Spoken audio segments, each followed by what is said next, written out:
गणाध्यक्षाय गणदैवताय गणाध्यक्षाय धीमहि गुणशरीराय गुणमण्डिताय गुणेशानाय धीमहि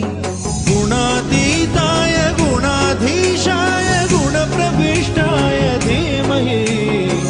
एकदन्ताय वक्रतुण्डाय गौरीतनयाय धीमहि गजेशानाय भालचन्द्राय श्रीगणेशाय धीमहि